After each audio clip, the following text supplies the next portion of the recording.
Hi, everybody. This is SAAD, another unbelievable guest today for you. I have Martie Haselton, professor of psychology at UCLA. How are you, Martie? I'm doing great, thank you. And run out right now when the show finishes and buy this book. We're going to be talking about this book, and we're going to be talking a lot more about evolutionary psychology. So maybe we start with the book. Sure. Give us a brief synopsis of what the book is about. Oh, wow. Okay, well, I've been doing work on hormone influences on social behavior for some 20 years. And so it was time to take stock and sort of think bigger picture. I've been publishing empirical articles just based on the studies we're running in my lab, and documenting what I call human estrus, which went considerably against the grain of the way that people were thinking at the time, showing that humans, like other animals, have a special phase of sexuality at peak fertility, and I can talk more about what all of that entails. But for the book, I sort of wanted to situate it in a broader context. One of the reasons my work has been generally very well received. You mean in academia or in public? I mean in academia. And so I'm just, my work had been generally well received, even though I was going somewhat against the grain. But there were definitely some factions. There were some people who objected to the idea that I would be studying the effects of hormones on women's social behavior, thinking that it would reinforce some stereotypes that would prevent women from achieving. Yeah, emotional lability across the cycle. And so, right. Okay. You just address any association of hormones and women's behavior, because there's a history, certainly, of saying that a hormonal woman shouldn't be able to occupy higher office or any political or have any of the kinds of high achieving careers that a man might be able to have. Now, that might sound like ancient history, but it does crop up, and it still crops up. It cropped up in the U.S. election. When Donald Trump said to Megyn Kelly, his interviewer, or the person who was moderating the debate, that after he didn't like the fact that she pressed him hard on his treatment of women. Oh, that's right. Yeah, remember this? Yeah, I do remember. That she had blood coming out of her wherever. Right? Ooh, I yes. know. Rough. I was like, I rough. Cringed. I couldn't believe it. And that resulted in quite a bit of. So, there's a history, but it keeps coming up. The hormonal woman. What are we to do with that? And my own personal view is that we really need to understand the role of hormones in women's behavior.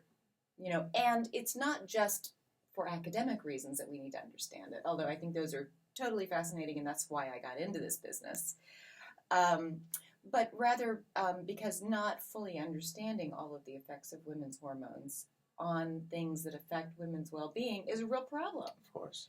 And so we have better understanding of the biology underlying men's behavior and men's sexual behavior, perhaps in particular.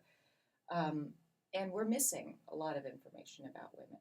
Now, do you think that a lot of the blowback that you might have received was it due to the fact that the information that you are uncovering scientifically might be misused in the ways that you said? Or is it even more basic that many social scientists just reject the idea that we are biological agents?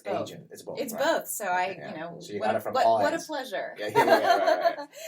It's both. So as you well know, the idea that our evolutionary history plays a role in shaping our minds and therefore our behaviors in the modern world is objectionable for a variety of reasons. One is the sort of knee-jerk response that people have that if it's biological, then it's unchangeable, right? And a lot of social scientists get into the business of social science because they see things that they think need to be corrected. So they walk in with an activist agenda. Another reason is that people don't really like to think about parallels between our own behavior and what's happening in our non-human cousins. Humans are special, right? We build buildings, we drive Porsches, we make fabulous lattes.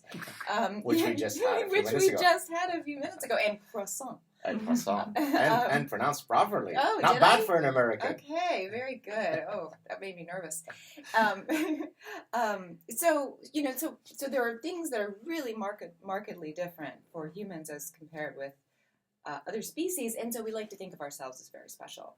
And so for me to go and look at rats, mice, running in their wheels at certain differently at different times of their estrous cycle, and to say, you know what, something parallel might be happening in humans. Women might be doing more mate shopping, might be getting out a little bit more, at least have the motivation to do so on fertile days of the cycle. I'm not the only one to say that. Sure. Certainly. That was actually one of the initial findings that suggested that human estrus ought to be investigated a little bit more seriously. Anyway, so I think there's a resistance to biological explanations because of the rigidity that people associated with them, which is wrong.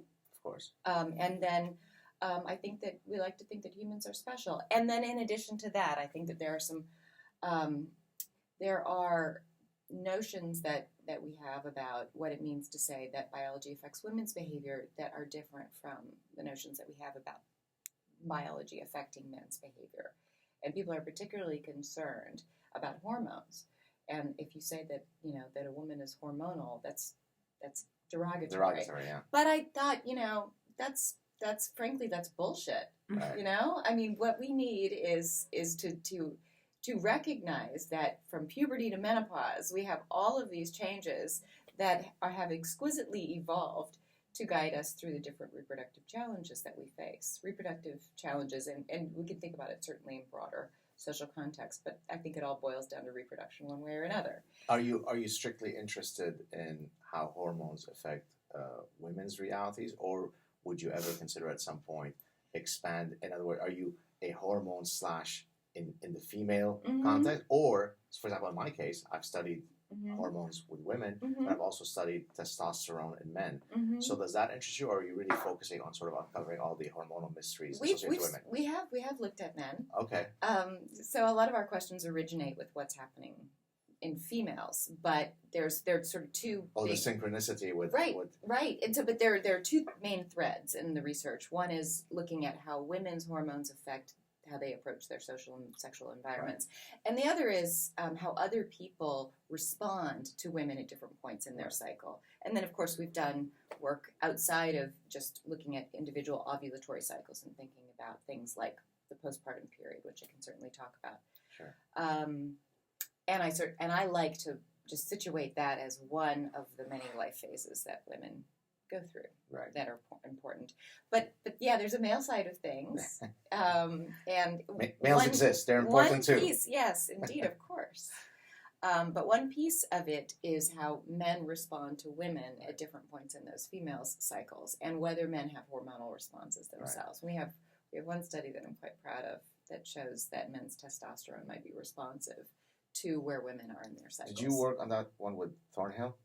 No, this is my graduate student, Melissa Fallis. The reason I ask is because, forgive me for interrupting, when I visited University of Mexico more than 10 years ago now, I was walking, I think it was with Randy, and I was telling him about this idea I had. Right. Which turns out to be exactly the idea that you might have done independently, and I think he was working on a similar idea. So just for the audience who may not be following, the fact that men's testosterone levels might be associated to women's menstrual cycles. Right. And there is some synchronicity there. Right. The story is not quite that simple. Okay. So in non-humans, what we see is that men or males rise to the challenge if they're in the presence of a fertile female in estrus, and if they face some sort of competitive threat. So if there are other males present, then they experience an increase in testosterone. So testosterone increases are very selective. Right. That is, in and of itself, a really interesting issue. Why don't they stay high all the time if they serve these important functions, which we could talk about. So in humans, we expected a similar result, that men's testosterone. So we liked the idea, and I certainly loved the idea that there might be this synchronicity between males and females in terms of their hormone cycles, and maybe it's there. But what we saw in the study that we did was that men came in with their female partners at different phases of the female partner's cycle. so at high fertility and at low fertility, right before she was ovulating at high fertility, and at another phase of the cycle that's low fertility. We collected saliva from men when they arrived in the laboratory, and then we had them do an interaction with their female partners. So they slow danced with their female partners. We had them choose a song from a list that we'd curated in advance. Nice. And they chose a song, and they slow danced with their partner in the laboratory, which was just a little tiny cubicle. Right. We closed the door to give them a little bit of privacy. And we had men sniff their partner's neck and rate how attractive it was. And that was just a sly way that we had of making sure that they were exposed to any ovulatory scent cues, should they exist. Yeah. And some of our prior work did indicate that women's body odors were more attractive at high fertility. And a couple of other things just to sort of get them exposed to fertility cues, potential fertility cues in their partners that would be present more so at high as compared to low fertility. And then we took their saliva. We showed them images of other men who we said were also undergraduates at UCLA. And they were men were randomly assigned to either view sort of, average guys who said that they were followers, they weren't particularly threatening, versus very attractive guys who said that they were leaders and, were dominant. And after exposure, the men who were exposed to the dominant males and who also were participating in the study during their female partner's high fertility phase of her cycle, those were the men who the difference between when they arrived in the lab, their testosterone, and their testosterone when we took it later after they'd viewed those, when we collected the saliva later after they viewed those images of women, rose. So it was higher. Is that Archer's challenge hypothesis idea? Yeah, exactly. Right. It's a preparatory mechanism. I face a dominant intrasexual rival, and so I have to rise to the occasion, not only in the sense that I'm interacting with my female partner, but also there's this danger coming. That's right. So both to fend off rival males, but also to activate sexual activity. Now, do you think that, so a lot of the work that you do on the effects of hormone on women's behavior is very much within the mating domain, correct? Mm-hmm. Do you see opportunities, whether it be from your own lab or other people coming in who are interested in studying the menstrual cycle effect in other domains, right? Absolutely. So have you thought about some of these applications? Yes, well, and I write about some of these in the book. So we've mostly been concerned with sexuality, but there are some more general so women, and we view this as potentially mate-seeking effort, but women report that they're more interested in going to clubs and parties on high fertility days of the cycle. And, as I said, we think that might have something to do with checking out their mating alternatives when the stakes are particularly high, right? The reproductive costs and benefits to ancestral women were highest, when conception was a possibility. So we think that women evolved to sort of keep their options open, or certainly to check out their environment in order to assess potential mates. But that has some spillover consequences in terms of their interest in their other social interests. They wear more attractive clothing on relative to less fertile days of the cycle. So it's not directly mating related, although we think that it might have to do with mating at some level. Their voices rise in pitch. That was a study that I did with my colleague at UCLA, Greg Bryant. Femininity cue. Potentially, yes. So that's a study that we did. We recorded women's voices at high and low fertility, and their voices were higher in pitch, particularly when they when they engaged in a social utterance. So if we just did a clinical task where we basically had them do the equivalent of saying A-E-I-O-U, we didn't see the pitch rise. But when we had them say, "Hi, I'm a student at UCLA," I can't tell you how many times I've heard that. "Hi, I'm a student at UCLA." That was when their pitch was higher at high as compared with low fertility. So there are a lot of potential ovulation cues, and that was what we were interested in. We were interested in whether there are things about women that change in observable ways coinciding with peak fertility within the cycle. But those might be mating related, but they're more broadly socially available, both to men and to women, and could affect how others are responding to them in multiple ways. So maybe they make males more attracted to them. Maybe their male partners are feeling a little bit more proprietary over their mates, which would make some sense, especially if women are sort of looking around and keeping their options open. Other women might feel more competitive. Right. So this woman walks in. I'm thinking about this in the campus context because most of our data were collected from UCLA undergraduates. As she walks into class and she's looking particularly good. It seems like she's particularly, she's got her game on. Do you ever look at these students and say, "I bet you she's ovulating"? No. And anybody who tells you they can walk into a room and tell you who's ovulating, who's not, is full of it. So cryptic ovulation is still operative. Okay. Oh yes, yeah, and I think that's a really fascinating. So. Some organisms display fertility cues in such a way that it's obvious to anyone, right? It's certainly obvious to any conspecific, right? But and that's actually a little bit of there are some subtleties there that are potentially interesting. But we humans don't have anything like that, right? So we don't have sexual swellings that are quite so obvious, or we don't have sexual swellings at all, perhaps. But we have other subtle ovulation cues. So one of the things that's interesting, I think, from an evolutionary perspective, is that these cues are so subtle. So how do we understand that? How do we understand that in the human case as compared with these other species? Has there been selection on human females to conceal ovulation cues? Right. And there are several theories that predict that will be the case. To keep the man interested throughout the whole cycle rather than him being strategic only when you're ovulating. Sure, yeah, right. So human children are notoriously a big effort, right? You have As we both know. I have two. And they're young and brats. They're lovely. They're lovely. I'm kidding. I love kids. If you're watching Daddy, I love you. Yes, they're lovely. But they're a lot of work, right? And can you imagine what it would have been like in the ancestral world where food resources were not so readily available?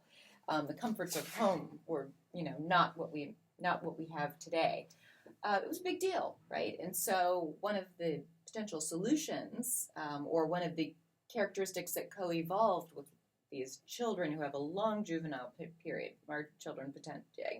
I think our children probably have the longest juvenile period of any other organism relative to their entire lifespan. So one of the traits that co-evolved with this long period of juvenile dependency, long period of time that it takes for them to reach reproductive maturity, is recruiting care from others. Right. And nobody has as much interest in the welfare of a child than the child's genetic father, other than the mother. Of course. In addition to the mother. Right.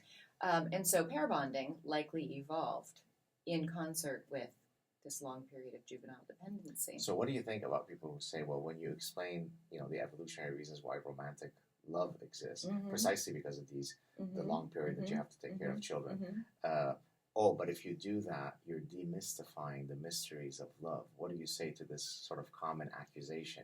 You're vulgarizing some of these mystical things that should be outside the purview of science. Right. Well, I think we understand at a scientific level the logic behind why we have these psychological dispositions using different parts of our mind, using different parts of our brain than we use to experience those things when they happen to us, right? So, if you fall in love, you feel that intense emotion.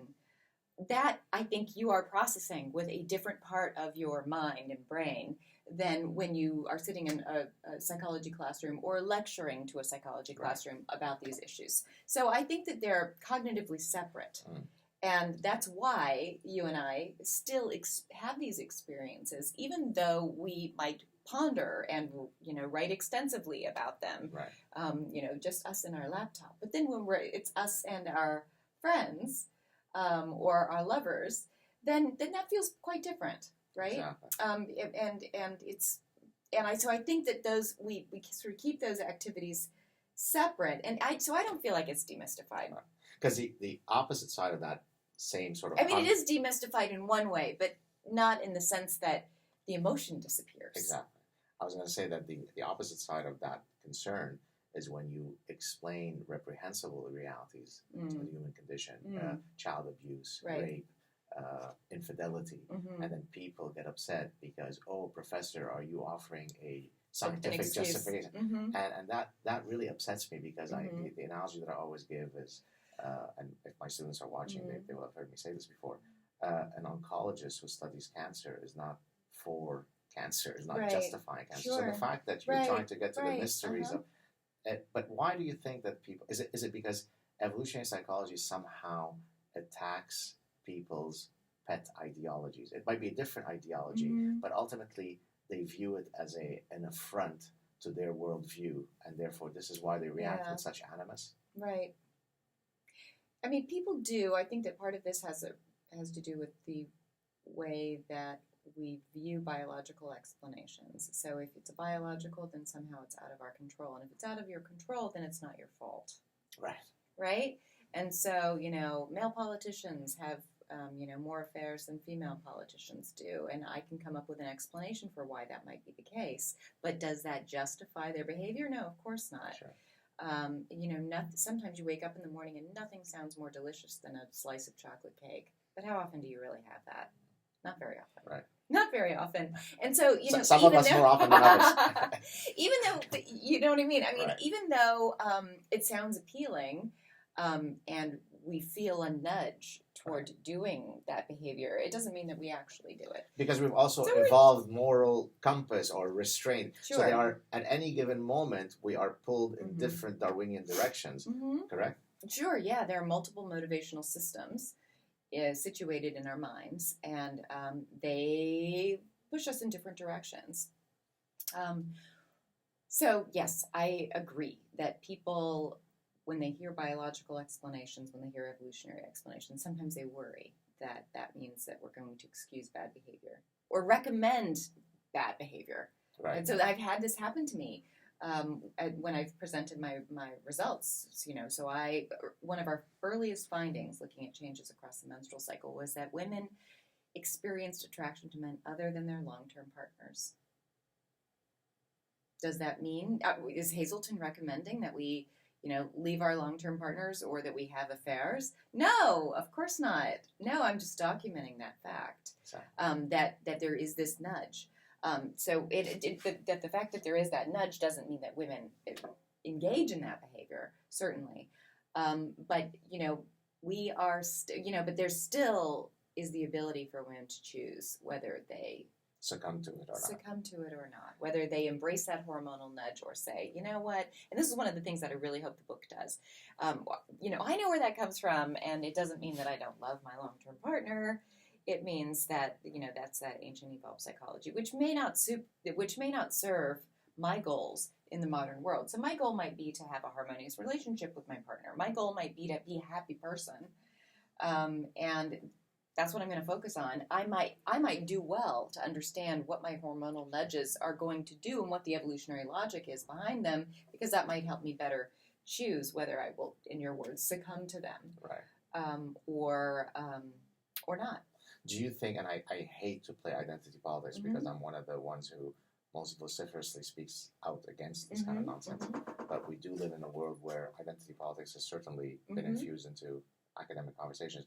Do you think the fact that you are a woman protects you in some of the scientific research that you do? Yeah. Which otherwise, if a man were to say the same things, it would be much more dangerous.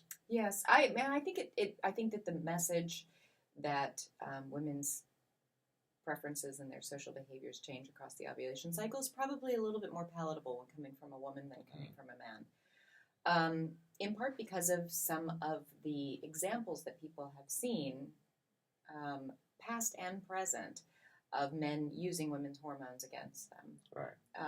Or just the fact that, or even women using women's hormones against them. She's hormonal, she's not suited for whatever the task is at hand. And, so if a woman is saying it, a woman who also has those hormone cycles, then I think that that helps to break through. And some of it could be that people who hear this message and it's coming from a man, they might wonder, well, what does he know? Right. Does he have? I mean, he might. An oncologist could only study cancer if he is dying of cancer. Otherwise, how could he study it? Right, and so that's a fallacy, right? Right. And so I think the same thing applies here. But that doesn't mean that people don't feel more comfortable that I'm a woman. So, and I, in fact, had people say that to me very explicitly. Wow, Martie, only you are going to be able to get away with this. And you also present it with a smile. I think the smile is disarming. No, seriously. I've been told, I won't say who it is, because I don't know if he said it to me publicly or privately. He said, I came to chat with you. I had gone on his show, thinking very strongly that I'm going to dislike you, and because some of the positions that we might have disagreed on. But it's very hard to dislike you because you've got this warm smile about. And I think that really does make it's disarming, right? So when you're presenting your stuff and you're doing it in a way that comes across as, quote, non-threatening, because a smile does kind of diffuse things. Do you think that helps? Maybe. Because I don't think I always smile.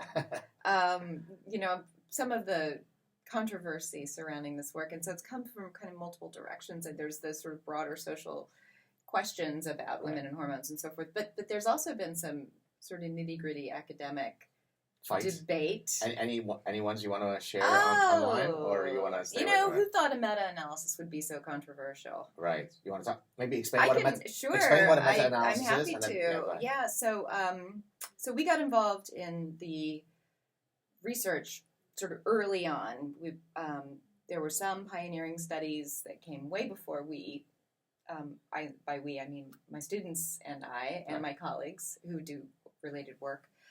Before we came on the scene and started to really push our understanding of how much hormones affect women's mating behavior in particular, but more broadly. So by the time we arrived there were a few studies that had been published in the decades before, just a few. Right. Anyway, so we started to get involved, and then people were like, "Wow, the ovulation affects all of these things," and then everybody kind of, well, not everybody. It's an exaggeration, of course. A lot of people got interested in this, and they started adding cycle day, or at least you're trying to add cycle phase into their studies, and it was like a new hammer, and everybody was using it to bang males. So there were lots of studies out there, and we decided that it was time to take a step back and say, okay, all of these people are documenting, in this case, changes in women's mate preferences across the cycle, the kinds of qualities that they desire in a mate. CAD versus DAD. Right, and so that's one sort of handy way of summarizing it. So women prefer more of the bad boy traits when they're fertile within the cycle. Bigger, broader shoulders, muscles, potentially more dominant behavior. How dominant a man behaves could be more attractive, and in fact, several studies now document that on high versus low fertility days of the cycle. So it's kind of like the alpha male traits we might think of, to use a shorthand. And so there were lots of studies out there. And we thought, well, this is a prime opportunity to do a meta-analysis, take all of those individual studies, treat them as individual data points, throw them into one massive statistical analysis. Across all markers of alpha maleness. Sure. So it's not height or facial structure. You looked at all of them, put them into one big soup. We put everything into the soup. We actually had several versions of the soup. So there was a more refined version where the logic behind the predictions seemed very straightforward. So things like, how bilaterally symmetrical is the man, and as manifested, as it turns out, in his body odor. So these are the famous stinky T-shirt studies. So that seemed to have a very clear rationale why that would be associated with at least good genes ancestrally, and why women therefore would prefer that more on fertile days of cycle when they're most likely to conceive. Fairly straightforward logic, very well founded in non-human animal studies. Okay, that's one kind of trait. And then like the hammer, the proverbial hammer, people wanted to hit all of the different nails. And so they were broadening the scope of what we think might be cues of genetic quality. And some of the studies seemed a little bit less well-founded theoretically and in terms of the prior animal literature. And so we had a more refined version of the soup, and then we had a broader version. We just threw everything in there. But the way meta-analysis works is to take all of the findings, changes between low and high fertility in our case, and aggregate them statistically and get a better estimate overall of what the difference is between high and low fertility in effect size, which is the magnitude of change from low to high fertility. And so that's what we were interested in doing. And we began collecting data. It's a huge undertaking. I was warned. I didn't really believe. Stay away from meta-analysis. Oh, I was just, it wasn't so much stay away from it because it's very useful. Sure. It's very useful, and it's a really nice way of summarizing what's the state of the art, what's the state of the evidence in this particular moment in time. And when lots of people have been doing the work, that's a necessary step in science, to take a step back and say, and do the assessment. But I was warned that it would take a very long time, and it did indeed, because what you have to do is go to individual research. Sometimes in the paper, all of the statistics that you need, you can cull them from the paper and put them in your analysis. But a lot of times what you have to do is go back to the original researchers. Sometimes they are done with academia. They did that study 20 years ago. They've moved on. They're moved on in their research, or they're very difficult to contact. Or they're your friends, the people that you see at conferences, and they're busy people. Right. And, so you're like, I really need the standard deviation associated from studied from 1987. Right. And they're like, oh, God, I'm going to have to dig out those files. So that's, like pulling teeth a little bit. So there's that. Okay. There's the fact that there were just the amount of work, just the number of studies that there were that we had to track down. A lot of decisions get made along the way about inclusion criteria. I talked about the refined versus the sort of massive bowl of soup, massive vat of soup. And so, long process. We started the process. We knew that there was a rival team also working on this question. Well, that puts the fire under your feet, right? It did. But there was only so much we could do. And we were all, the rival team was also doing the meta-analysis, was also going to the researchers to ask them for questions. And we actually shared data up to a point with this other team, and in fact thought we were going to collaborate on the paper ultimately, but we couldn't see eye to eye. Yeah, so I actually thought of it as a, and I've never spoken about this. I have a way of bringing these things out. But before you go on, sure. My wife was in the room taking care of the camera, mm-hmm. off camera. Always jokes with me that whenever we go on vacation somewhere, mm-hmm. Let's say an all-inclusive somewhere, mm-hmm. within the first week of us being there, I know every single person's deepest secret. Oh my goodness! How do you do it? Yeah. So I listen. Right. Okay, well, I'm done. Yeah. Okay. No more secrets. No, I mean, I'll tell you the story. So I thought of it as knowing that this other team had a different perspective. They were, it seemed interested in, there were some non-replications of key findings. So that was already part of the published record. Do women prefer more masculine faces at high as compared to low fertility? That was one of the first findings that helped to start this ovulation, what David Buss has called the ovulation revolution in mating science. I don't know that it's that, but in any case, that was one of the first findings to be published. It was published in Nature. Big deal. And in addition to the stinky T-shirt study, which was also one of the initial findings. That's the Thornhill and Gengestad and Thornhill. Yeah. Their brainchild. Amazing work. Yeah. So there was a question about the facial masculinity effect. However, a woman named Christine Harris, who's been very critical of evolutionary psychology, did an attempted replication, published it. She did not find the effect. And so we knew that was out there. And we knew that this other team of researchers, which was led by Wendy Wood, we knew that they were interested in that non-replication and that triggered their interest in doing a meta-analysis. And Wendy has been on record as being critical of evolutionary psychology. This is Wood and Eagley? Yes. Okay. Yeah, Alice Eagley is her was her mentor in graduate school, but that that was a relationship from long ago. They had published quite a lot since that period, in very high profile papers.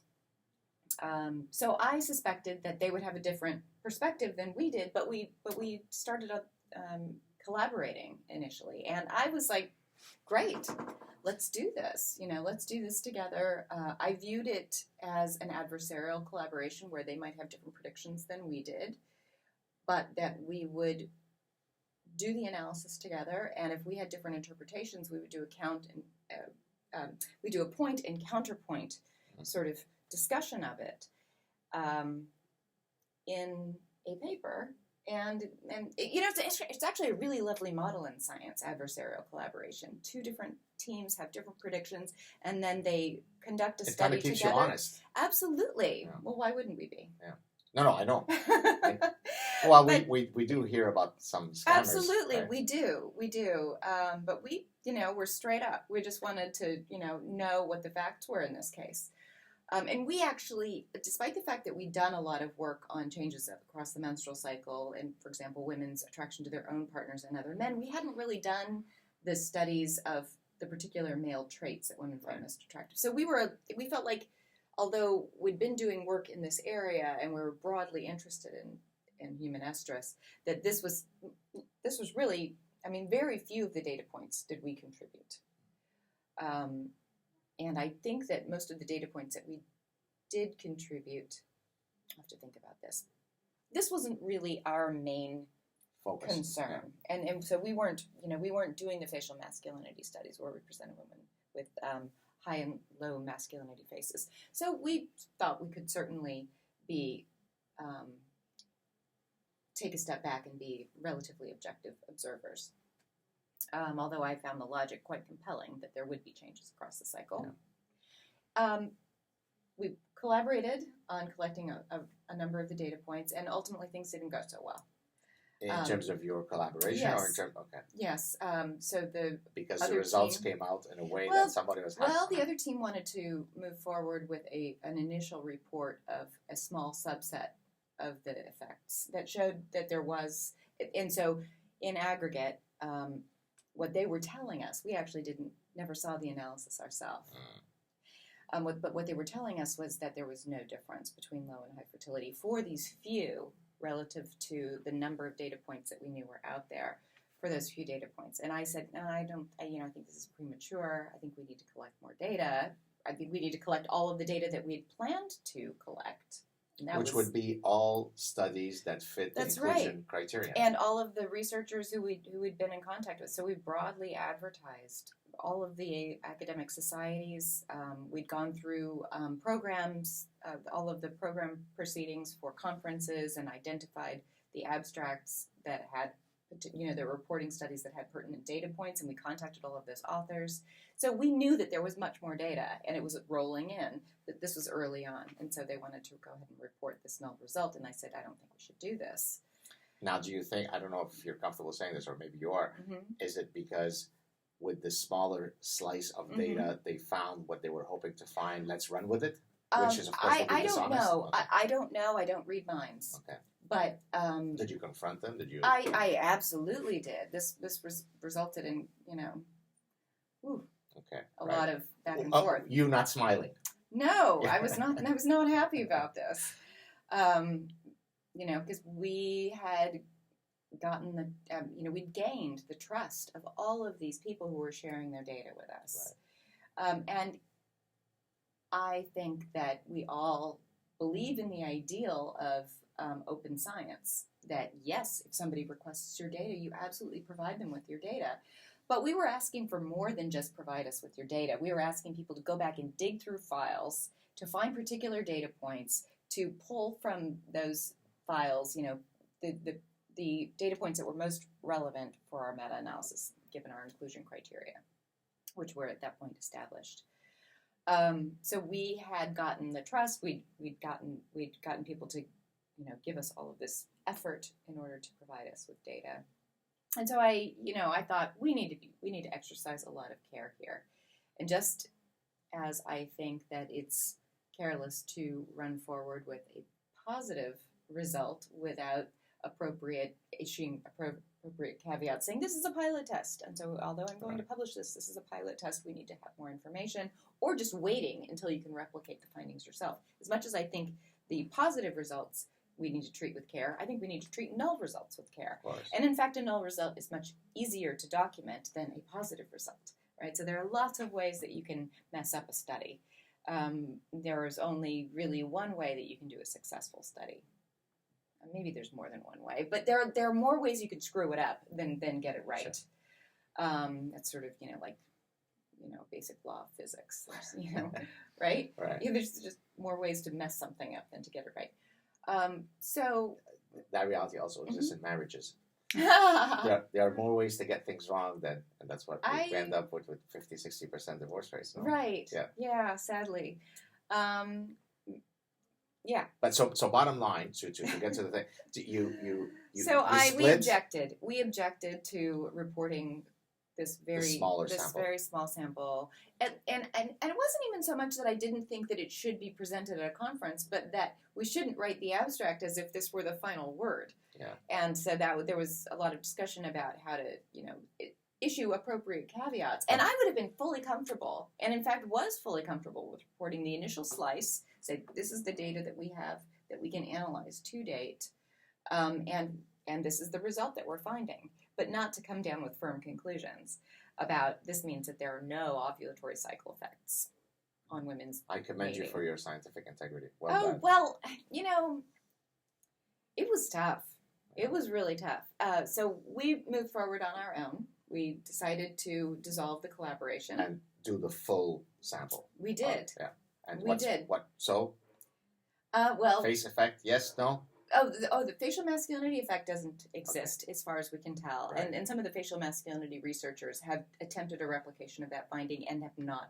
Is that the one recently, the Jones et al. One that just came out? Jones and colleagues, Ben Jones and colleagues have come out publicly to say that they don't think this effect exists, even though they found some evidence. Doesn't that surprise you though? Because when I saw it, it surprised me. Now I understand that maybe the facial thing may not be the best phenotypic marker, right? But it is still a viable marker. Why would we not get up?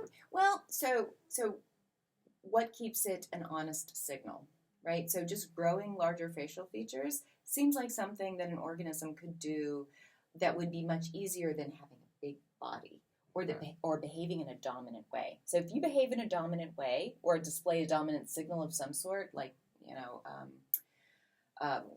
some sort of, even a phenotypic signal, but if you display a dominant signal that says, hey, I'm the big guy, you better be able to back that up. Otherwise, you're going to get beaten up.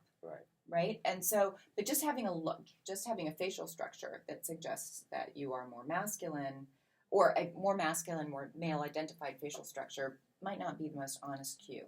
So it's not costly enough, basically. Not costly enough. So could it be, here's a hypothesis that I'm going to propose on air for the first time. You tell me if we're developing a collaboration here. So might it be the case that the size of the menstrual effect in terms of women shifting their preferences strategically, might it be linked to how costly the signal is in men? It is very costly. I really should pick up the menstrual effect. As I go down in its, quote, costliness, that's when the effect becomes attenuated. Sure, yeah. Have you tested that? No, we haven't tested that, but if you look at like trait by trait,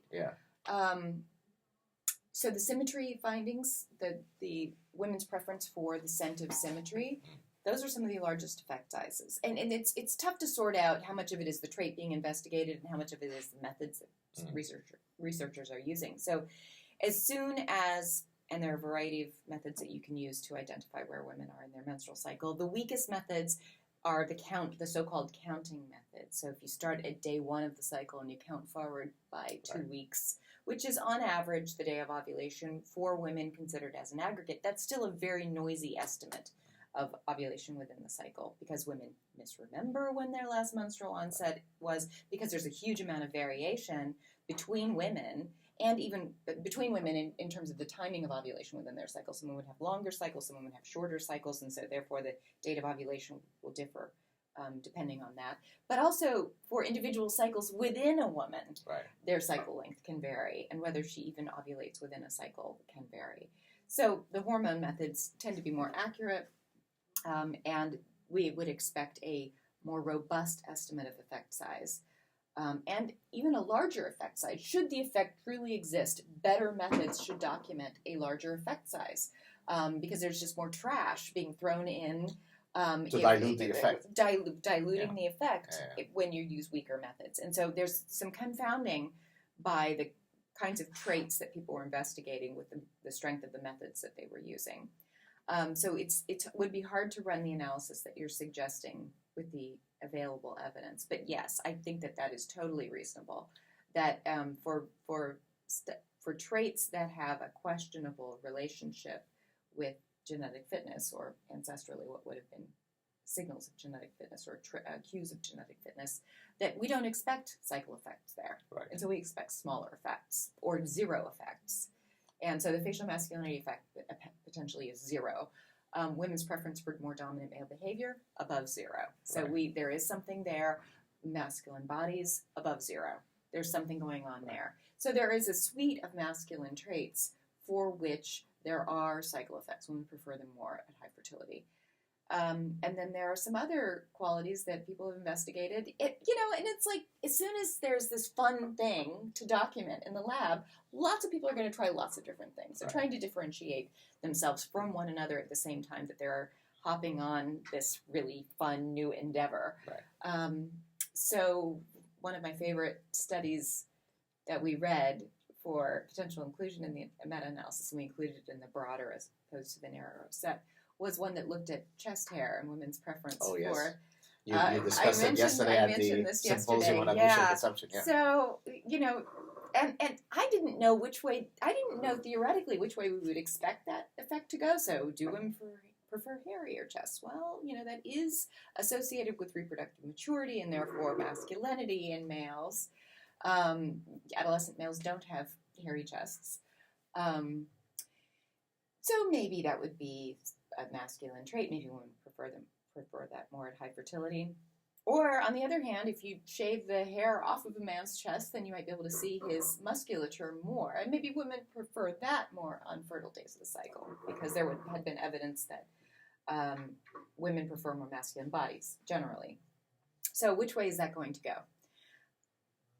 We kind of wondered. I mean, the researchers thought that hairier chests would be preferred more at high fertility. And we could see why they might think that, but we thought that was not a particularly strong prediction. Anyway, my favorite thing about this study, they photographed men when they arrived at in the lab with their hairy chests, I'm sorry, I can't remember where the study was conducted. I think yesterday you said Yugoslavia. Yugoslavia, but you haven't confirmed it. No, I haven't. It's one of the Slavic nations. Anyway, these guys showed up to the lab with their hairy chests, were photographed, just their torso.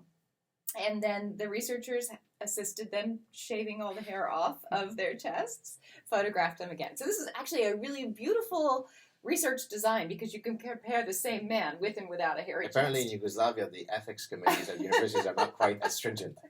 Right. And so so we began to dub this the Vladimir Putin study, because it concerned, bare chests, but also because the subjects in the study were the male subjects who provided the stimuli were compensated with a bottle of vodka. There you go. That's right. I remember that. Yes. So in any case, lots of different potential findings. Some of them showed effects, and some of them did not. And we were able to examine that in the meta-analysis. But what happened? What happened if only with you the could two be more, rival research If only you teams? could be more enthusiastic, Martie. I love someone who's passionate about their work. Oh, man. Right. Oh, God. And even thinking about this is... Oof. Boy, did it go on. Anyway, so they were pursuing publication. We were pursuing publication. The place to publish in that meta-analysis is Psychological Bulletin. This is a journal that gets out to a lot of people. And so it's definitely, if you feel like you've got something important to say, it would be a journal to publish in. And that was where we had planned all along to try and submit this paper. And we did, and ultimately it was published in Psychological Bulletin. The rival meta-analysis didn't make it. You say that with no sense of schadenfreude. None whatsoever. None whatsoever. It was actually published in... I don't want to play poker with her. No, it was published in a different journal. And it was... I don't think this is a secret. Well, I'm going to tell you anyway. Okay. It's going to go to a lot of people. You ready? That's okay. fine. It was published in a journal called Emotion Review. Okay. I think I have that right. And the editor was the woman who'd been very critical of evolutionary psychology, Christine so keep it in the family. Christine Harris, and so it was, why would it be published in Emotion Review? I don't, didn't really concern emotions. It concerned changes in women's mate preferences across the cycle. However, the editor of the journal had been on record being critical of these studies. So are you telling me that academia is political and ideological? I have no idea. I'm just reporting the facts. I'm just reporting the facts and the circumstances that one could use to create a case that there was some motivation. But I'm not going to say that. I didn't say that. Now, you were sitting as the editor-in-chief of the premier journal of the field, Evolution and Human Behavior. So as someone who was sort of the final arbiter, you were Brett Kavanaugh. Oh, God. No. I'm just teasing. No. Because he's a Supreme... He might be a Supreme Court judge. That sounds like it's going to go through, actually. I think it will. But anyways, so you were the one who was the arbiter of what gets in. Are there any stories that you have that... No! Of course not. Nothing, right? Zero. You didn't lose any friendships because you rejected a paper? People have forgiven me. Oh, good. Yeah. But tell us a bit, how as academics, we wear many different hats. Right. And the hat of an editor of a major journal is a very different hat to wear than when, you're doing your daily, research. Yeah, did you enjoy it? Did you hate it? It makes you nervous. I loved it. There are parts of the job that are good, and there are parts of the job that you're like, ugh, I've got to do all this work in my own lab, and now I've got to go and take care of this other thing that it's a big deal, right? Yeah. It's a really big deal. Sometimes my editorial queue would have a daunting number of papers, and I was editor of the journal starting when I was pregnant with my twins through the early years of their life. So I was a pretty busy person.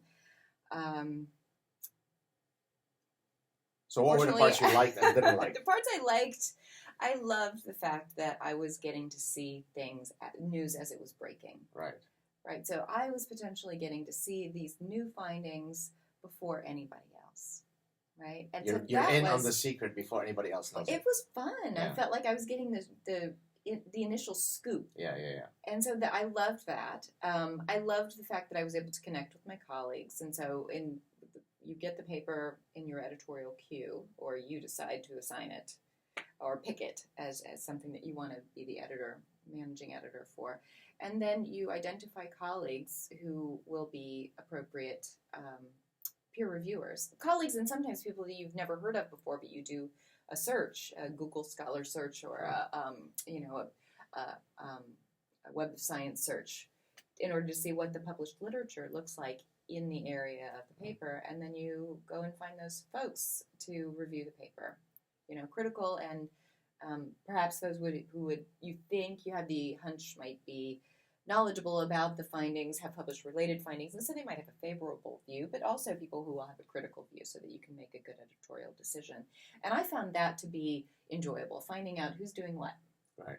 And you're just getting a broad sense of what's happening in the field and what's happening in related fields. So the initial scoop and sort of the broad purview, that was really nice. I liked that part.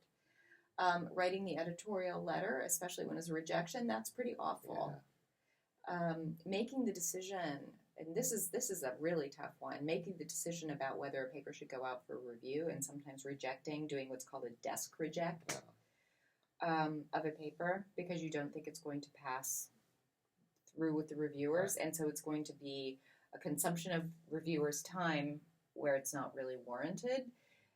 That's a tough letter to write, especially when the people who have submitted the paper are valued colleagues, or just that they are well, they're just that they're human beings. I mean, it was Who that spent was a lot always, of time, a lot of they effort, did, a lot they of did. money. And you can tell. I mean, sometimes studies come to you, and it looks like they were able to do a quick internet survey and write up the results very quickly. That you feel a little less bad rejecting those out of hand because of the lower amount of effort that went into. That doesn't affect necessarily the quality, your view of the quality of the paper, but Sure. you feel a little less bad than when people brought women into the lab for multiple tests Right. over the course of a menstrual cycle, for example, Right. or went into the field, the depths of the field, for our biological anthropology colleagues, and collected very difficult data to collect, and now they're reporting it to you. Those are really hard papers to reject. Did you ever, and I hope I'm not putting you too much on the spot, did you ever reject a paper which since has broken through in another journal and has made a big splash, and you're like, in retrospect, maybe I was wrong? No, I don't think so. Okay. I don't that's think good. I ever did. Could it be that you haven't been, how long ago did you step down as editor? So I was editor for 5 years. And how long ago was that? Like, when was the last time you were editor? It's been a while. It's It's been a while. So it's long enough for a paper. It's been 5 or 6 years since I did that. So long enough for a paper that you might have rejected to have had a That's chance right. to have a splash. And sometimes I have seen papers that I've rejected appear in lower tier journals, and that's fine. Sure. That's fine. And sometimes I've seen those papers published with more appropriate caveats situating the findings. Right. These are preliminary findings. Here are some alternative explanations and so forth. And in that case, I feel like the editorial process, the piece of the editorial process that we participated in at the journal, it helped. Yeah. So I've seen those cases more so than I've seen a paper that was rejected at Evolutionary Human Behavior that later appeared elsewhere make a big splash. I can't come up with examples of that from my own experience. But that doesn't mean it doesn't happen. I'm sure it happens all the time. Is there any? And this is I'm repeating a question that had been asked of me by Sam Harris. I think you went on his show also recently. Yes. A couple of years ago, I've been on his show, and one of the first questions he asked me is there any research that you think should not be done? And I had offered him my answer, so I won't tell you what my answer is, but you tell me what yours is. I'm guessing your answer was no. Yes. You know me well. Yeah, well, at least I know enough to have guessed that. Do I think there's any research that shouldn't be done? I think there's research that I would advise my students not to do. Because for strategic reasons, we exist in the world. Because it could be academic suicide. Okay.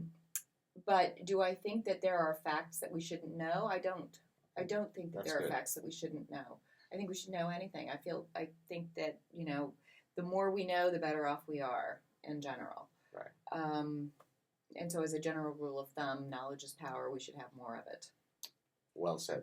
Anything that you discovered in writing your book that surprised you? You're obviously an expert in this field, so you know the literature. Right. Is there something that forced you to dig as you researched this book? Like, God damn, I didn't know this. This is surprising. It wasn't so much that things were surprising, but details that I needed to discover. Okay. So I tried to write the book from the perspective of looking at what's happening as women are ramping up into their fertile years, so puberty through, what happens when we're winding down menopause.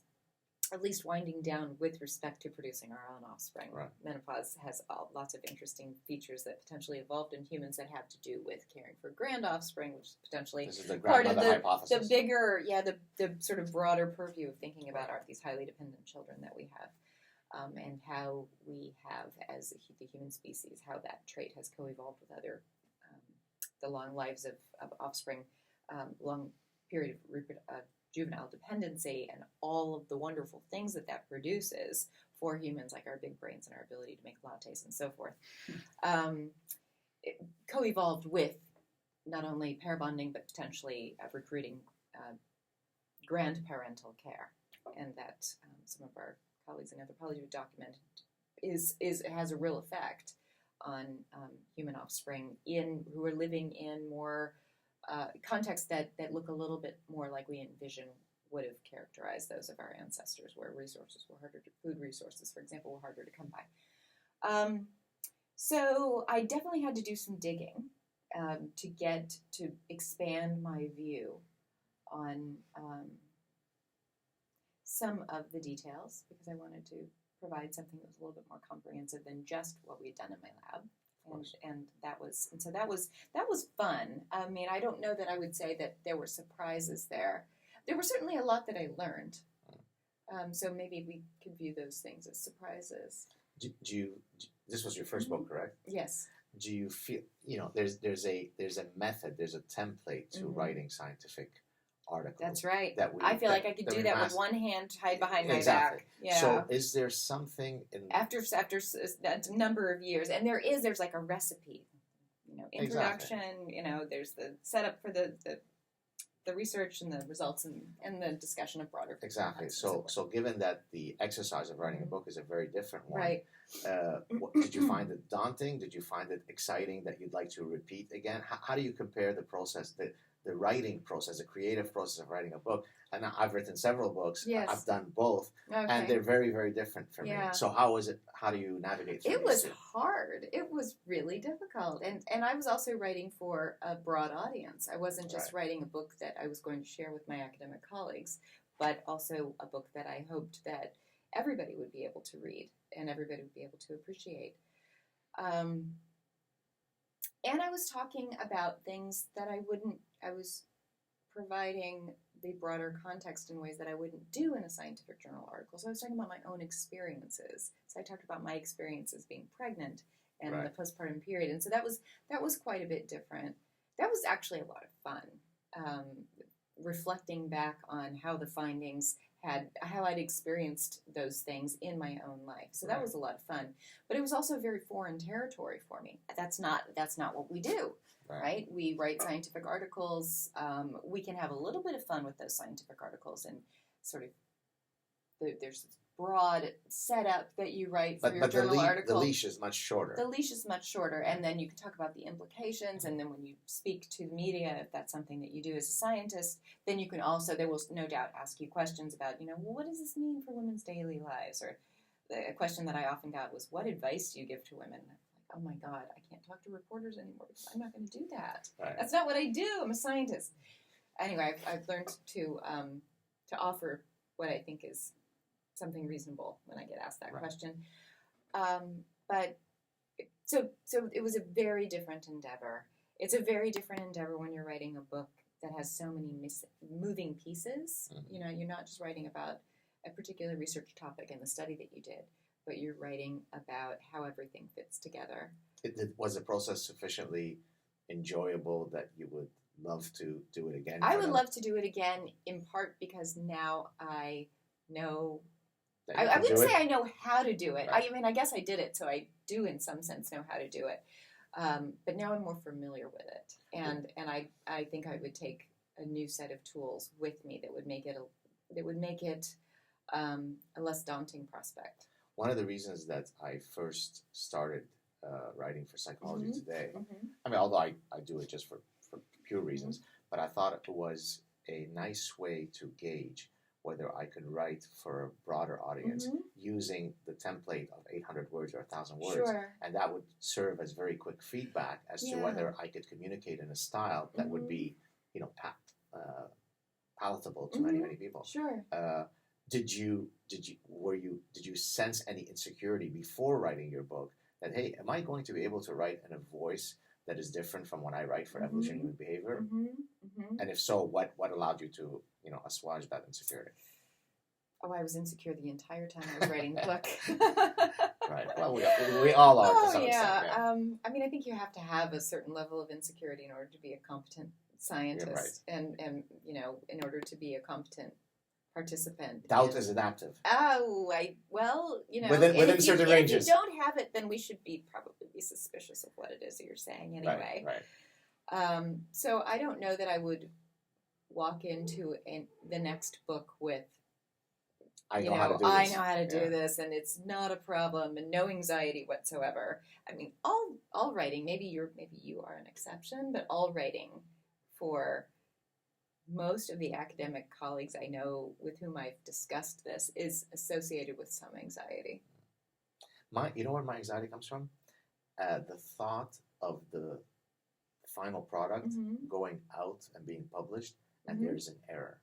Yes. So I have a right. maladaptive, and my wife who just snickered in the back because she's witnessed my anxiety, but it's really at the stage of the baby going out. Sure. So it's not so much. So I do have, maybe too much confidence when it comes to actually producing the stuff. I really do walk with a lot of confidence. But I think there's a real maladaptive perfectionism that's in me, that everything has to be perfect. I don't think that's maladaptive. I think that's good. Even to the extent of when I received the galley proofs, I utterly panic. Yeah, this is my last chance. But it's not your last chance, right? So you could issue a correction. That's a really awkward thing to do. Yeah. But you can. Yeah. And you have a platform for, and in fact, if we don't change our way of understanding our research findings as we move through our careers, then something's probably wrong. Right. And so I certainly have, initially when I documented the changes in women's attraction to their own partners and to other men. So I said, okay, so here's how we understand this. Women have evolved to pursue a dual mating strategy where they secure a long-term mate, important because of all of the benefits of pair bonding.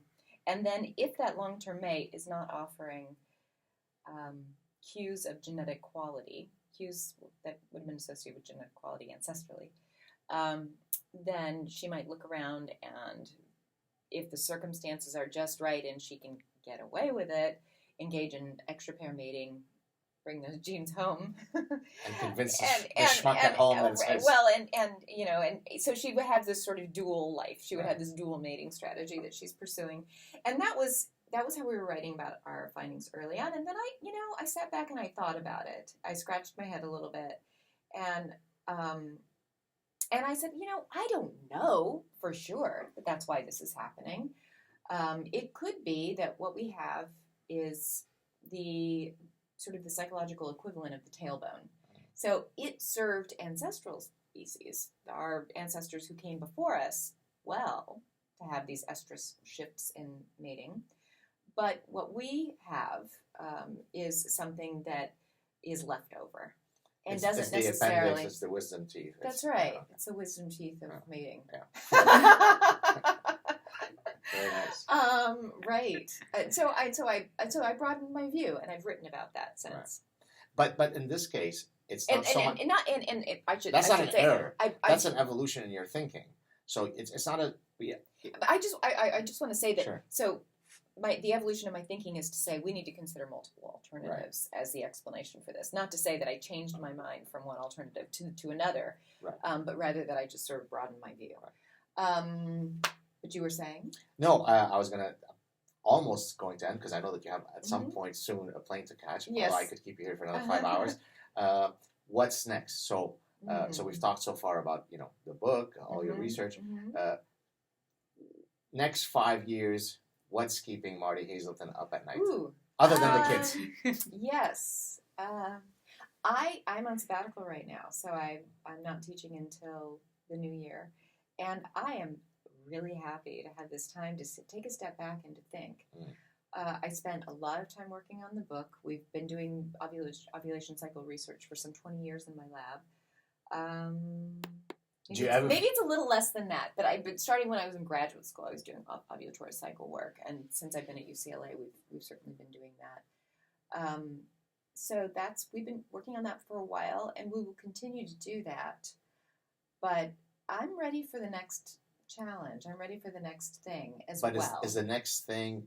I'm moving away from hormones. I'm now studying something else. Is it? I think I keep with these biological mechanisms. Okay. So. Certainly, as an evolutionary psychologist, I'm thinking about how biology affects behavior, the evolution, how biology shaped the psychological mechanisms that we bring to our social endeavors.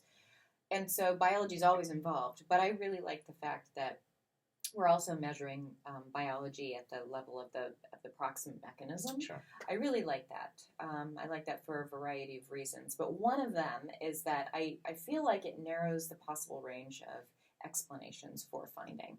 So when I was studying sex differences early in my graduate career, and I documented difference between men and women.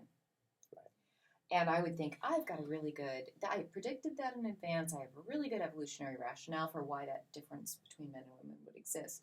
And I would go to speak about it. And there could be potentially as many alternative explanations for your finding, my finding, different from my own explanation, as there are people present in the room. Well, the penis sticks out from the body, so that explains why the men and women are different. It's because of the the mass media and so forth. So, but as soon as I document something that has a more subtle variable involved, something that's happening outside of our conscious awareness, I feel like that narrows the range of possible explanations. And it is a better demonstration of the footprints of evolution in shaping our minds than just documenting the difference between men and women. And let me interject. When I decided, and I'm not saying that it's not important to document those differences between men and women, but rather that I felt there was some scientific comfort in documenting some more of the details. Several of the hormonal studies that I've conducted, whether it be testosterone or the menstrual cycle, I had specifically picked those topics for very similar reasons to yours. But in my case, it'll make it a lot more difficult for some of the detractors, not amongst my natural sciences colleagues, but my social sciences colleagues, my business school colleagues, to argue that it's due to socialization and so on. And so that became a strategic way to try to convince some people that there are things that are physiological and they're undeniable, and there is no way you can argue they're due to socialization. Well, so social factors certainly can affect our hormones, right? And so we want to be careful to say that. But it's harder to imagine that, playing with Barbie dolls produced the ovulatory cycle effects that we've documented than it would be just to say that, men and women approach mating differently. Right. The Barbie doll explanation is potentially viable in that case. So I agree with you that you can present a more convincing case. I would say that it's not just because you're documenting the biological mechanism, but that you are documenting something that's happening outside of people's conscious control, conscious awareness, and that carries with it a little bit more weight sometimes in support of your evolutionary explanation. Let me remind them what they need. Go out, run, and get this book. Thank you so much, Martie. It was so much fun. Of course. Have a safe trip back. I look forward to seeing you soon. Thank you. Cheers. Come and visit.